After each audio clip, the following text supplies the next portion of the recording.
Hi friends, ఇది మెంటు తులసి చాలా ఘాటు ఉంటుంది.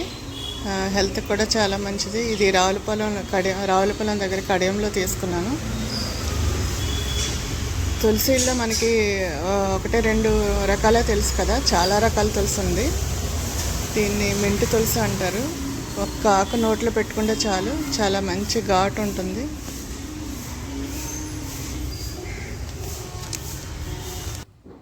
ఇది ఇంకో రకం తులసి మొక్క, కర్పూరం తులసి. కర్పూరం అంటే ఆకు తింటుంటే కర్పూరం వాసన వస్తుంది.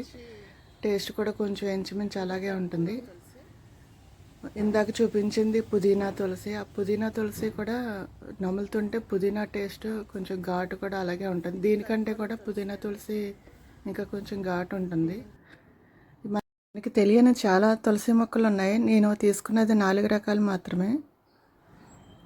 కర్పూరం తులసి కంటే పుదీనా తులసి చాలా ఘాటు ఉంటుంది. మనకి సీజనల్గా వచ్చే దగ్గు కానీ జలుబులు కానీ ఈ తులసి మొక్కలు పెంచుకుంటే మనకి తులసి ఆకులు కొన్ని రోజు నములిన, లేదంటే తులసి ఆకుల్లో కొంచెం అల్లం మొక్క వేసుకొని మిక్సీ చేసుకొని రసం తాగితే చాలా బాగా తగ్గుతుంది.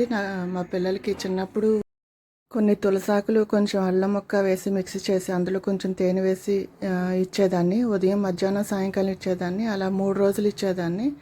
చాలా బాగా తగ్గేది పిల్లలకి దగ్గు. కానీ అరకు బాటిల్, సిరప్ బాటిల్ ఎన్ని బాటిల్ వాడినా దగ్గు తగ్గేది కాదు.